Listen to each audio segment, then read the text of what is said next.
स्वागत है किसान भाइयों एक और नई वीडियो में। आज की जो वीडियो इस वीडियो में जानकारी लेके आए हैं।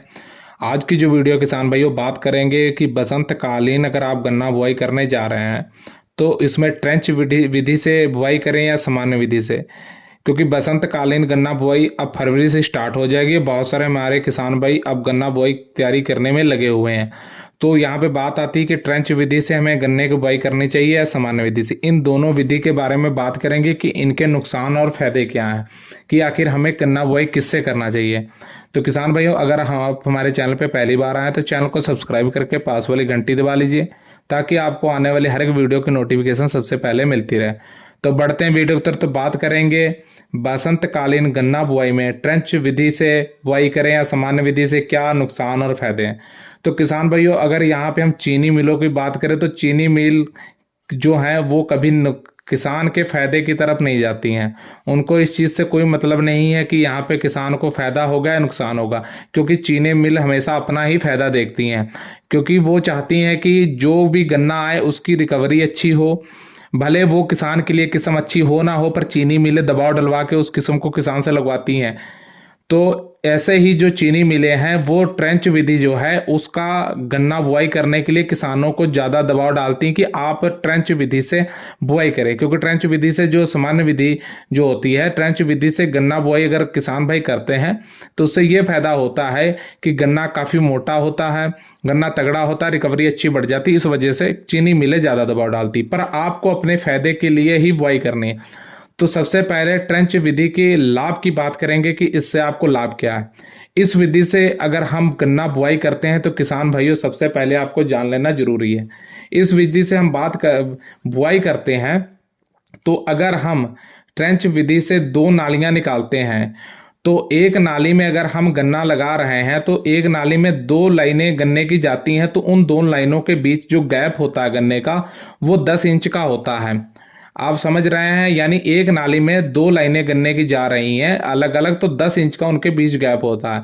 तो उस नाली से दूसरी नाली का जो गैप होता है वो किसान भाइयों तकरीबन 50 इंच का गैप होता है। अब 50 इंच का गैप होता है तो उस नाली में भी दो नालियां गन्ने की लाइनें होती हैं। तो उन दो लाइनों में गन्ने की जो दूरी होती है वो भी 10-10 इंच की होती है। अब किसान भाइयों, अब इनकी टोटल दूरी की अगर बात की जाए तो एक नाली की भी 10 इंच, उसके बाद उसके बीच की जो गैप होती है वो 50 इंच, फिर जो अगली नाली होती है उसकी 10 इंच, यानी टोटल 70 इंच नाली होती है। 70 इंच में आपकी कितनी लाइनें गन्ने की लगी, वो लगी आपकी 4 लाइनें। अगर वहीं सामान्य विधि की बात करें तो सामान्य विधि में जो गन्ने की लाइन होती है 30-30 इंच पे गन्ने की दूरी होती है, यानी कि एक नाली में एक लाइन गन्ने की जाती है तो 30-30 इंच पे नालियां होती हैं। तो यानी 4 नालियां जो लग रही हैं तो 4 नालियों के बीच में जो गैप बन जाता है वो तकरीबन बन जाता है 90 इंच का। 4 नालियों में 90 इंच का गैप बन जाता है। तो यहाँ पर अगर देखा जाए तो ट्रेंच विधि से कम गैप में वही 4 नालियां हो रही, 20 इंच का फर्क पड़ जाता है। पर यहीं अगर ट्रेंच विधि के लाभ की बात करें तो इससे होता क्या कि ट्रेंच विधि से आप जो गन्ने की फसल ले रहे हैं तो उसके बीच की जो खाली जगह होती 50 इंच, उसमें आप दूसरी फसल यानी साफ फसली कुछ भी ले सकते हैं। जैसे कि आप उसमें गेहूं लगा सकते हैं, आप उसमें कोई सब्जी लगा सकते हैं, राजमा लगा सकते हैं, यानी अन्य कोई भी फसल आप उसमें ले सकते हैं। अब इसमें सबसे बड़ी बात क्या होती है कि उर्वरक और निराई गुड़ाई भी आप अच्छे से कर सकते हैं ट्रेंच विधि के माध्यम से, ये सबसे बड़ा लाभ है। और इसमें सबसे बड़ी बात आ जाती है कि प्रकाश संश्लेषण जो है गन्ने को काफ़ी अच्छा मिलता है और हवा अच्छी पास होती रहती है, तो गन्ना ग्रोथ अच्छी करता है। इससे ये लाभ है। अगर इसके नुकसान की बात कर लें तो इसके नुकसान भी काफ़ी हैं।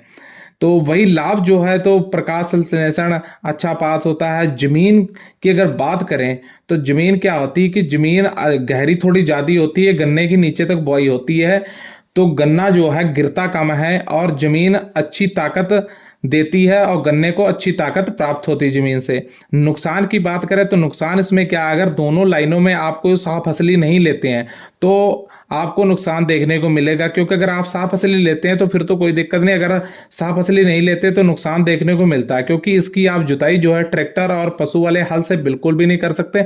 इसके लिए आपको अलग से जो यंत्र आते हैं, छोटे यंत्र होते हैं, उनका आपको प्रयोग करना पड़ता है। उसी यंत्र से आप इसकी निराई गुड़ाई कर सकते हैं। अगर वो आपके पास यंत्र नहीं है तो इसकी आप अच्छे से निराई गुड़ाई नहीं कर सकते, और बरसात में जाकर खरपतवार ज्यादा हो जाते हैं, और इस वजह से इसका जो उत्पादन है वो सामान्य विधि से कम निकलता है, इसलिए यह विधि यहाँ पे आकर फेल हो जाती है। वहीं सामान्य विधि की बात करें तो सामान्य विधि 30-30 इंच पे जो नालियां होती हैं तो उसकी आप जो निराई गुड़ाई है उसको आप अच्छे से कर सकते हैं। उसकी आप ट्रैक्टर से या पशु वाले हल से आप उसकी निराई गुड़ाई अच्छे से कर सकते हैं। तो कहीं ना कहीं वो ट्रेंच विधि जो है सामान्य विधि की अगर बात की जाए तो ट्रेंच विधि से इन मामलों में आगे है। ट्रेंच विधि के लिए आपके पास पूरे यंत्र होने जरूरी हैं, तो वहां पे जाकर अगर यंत्र नहीं होते हैं तो अगर साफ फसली नहीं लेते हैं तो ट्रेंच विधि यहाँ पे फेल हो जाती है।